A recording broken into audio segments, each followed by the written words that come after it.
Salut les loulous, aujourd'hui je vais vous raconter l'histoire « Les fantômes ne frappent pas à la porte » de Eulalia Canal et de Rocio Bonilla, aux éditions Père Fouettard. Les fantômes ne frappent pas à la porte. Ours et Marmotte se retrouvent chaque soir. Et chaque soir, ensemble, ils jouent aux fléchettes et à la chasse au trésor. Et ensemble, ils aiment danser, chanter. Ours danse, Marmotte chante. Comme s'ils étaient des stars. Et tous les deux, à la fin, se font pipi de rire dessus. Ensuite, à la tombée de la nuit, ils s'allongent tous les deux sous les arbres et contemplent les dessins que font les branches et les feuilles dans le ciel.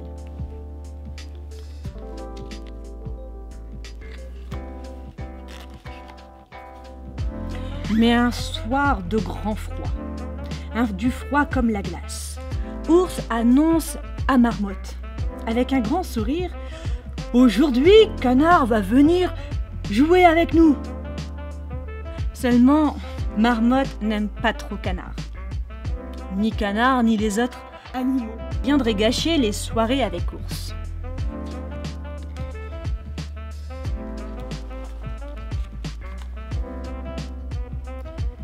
Ce soir-là, pendant que Ours est occupé à cuisiner un gâteau pour le goûter, Marmotte fabrique une affiche. « Ne pas déranger, on n'est pas là !» Puis, elle va accrocher cette affiche à la porte. À peine 2 pas de Marmotte plus tard que quelqu'un frappe déjà à la porte. Ours étant descendu à la cave prendre des mûres pour faire de la confiture, Marmotte court ouvrir.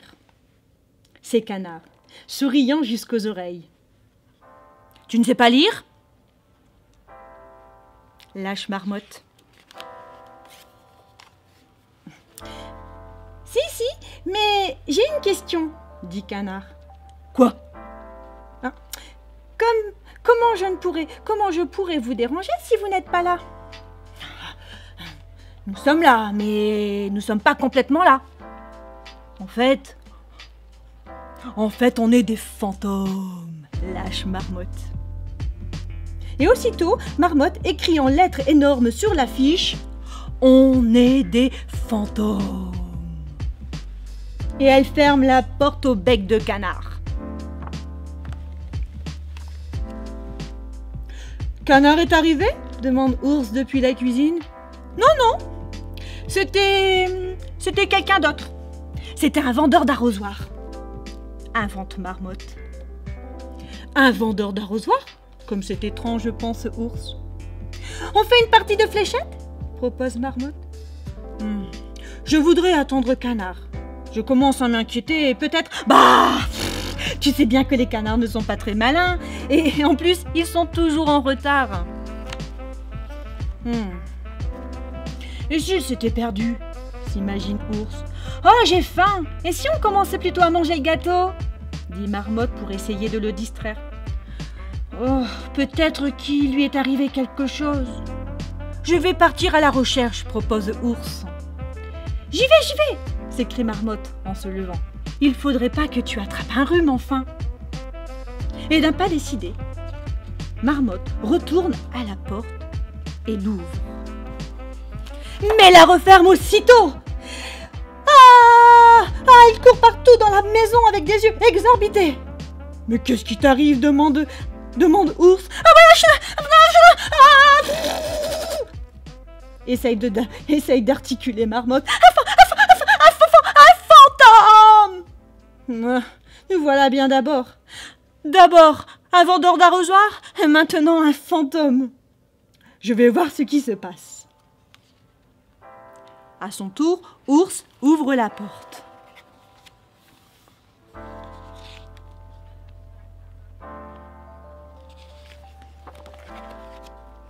Ours croit d'abord être face à un bonhomme de neige et en s'approchant, il reconnaît les yeux de son ami et s'exclame « Canard ?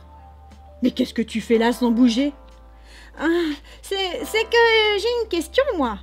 Je ne voulais pas déranger, explique Canard en claquant du bec. Une question demande Ours en le chargeant sur son épaule. Si vous êtes des fantômes, comment se fait-il que je puisse vous voir? Ou alors, je serai moi aussi un fantôme? Oh là là, ça devait être le fantôme de Marmotte alors, rit Ours. Ours installe Canard sous une couverture et demande à Marmotte de lui porter une tasse de chocolat chaud. Les craquements du feu et les murmures des flocons de neige emplissent de calme la dernière heure de la soirée. Soudain, une ombre obscurcit la fenêtre et Marmotte crie « Vous avez vu ?» « Quoi ?» demandent inquiets Ours et Canard. « À la fenêtre, vous avez vu ?» Dehors, on entend des pas sur la neige. Les trois animaux voient passer une ombre comme un éclair, puis une autre, puis des yeux qui brillent dans le noir. Les ombres bougent en produisant un souffle et s'approchent de plus en plus de la porte et tout à coup, toc, toc, toc, on frappe à la porte. N'ouvre pas, supplie Marmotte, n'ouvre pas, c'est eux. Mais eux qui demande Canard. Les fantômes, ce sont les fantômes. Les fantômes ne frappent pas à la porte, s'exclame Ours. Puis, Ours se dirige vers la porte et à son tour l'ouvre.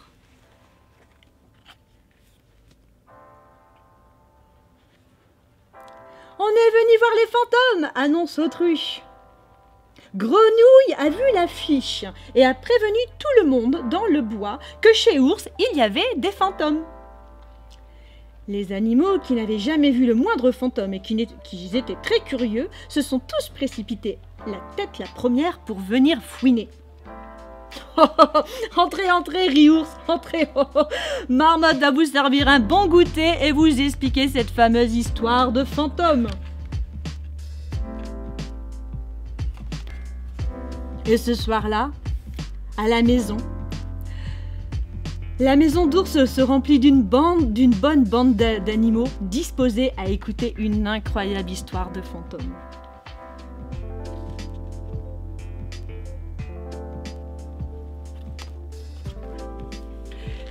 Depuis cette aventure, tous les soirs, Ours, Marmotte et Canard jouent ensemble aux fléchettes et à la chasse au trésor. Ensuite, Ours danse, Marmotte chante, et maintenant, Canard pose des questions. Comme si tous les trois, ils étaient des stars. Il rit, et tous les trois se font pipi dessus à chaque fois. Et enfin, pour finir la soirée, à la tombée de la nuit, tous les trois, ils s'allongent sous les arbres et contemplent les dessins que forment les branches et les feuilles dans le ciel.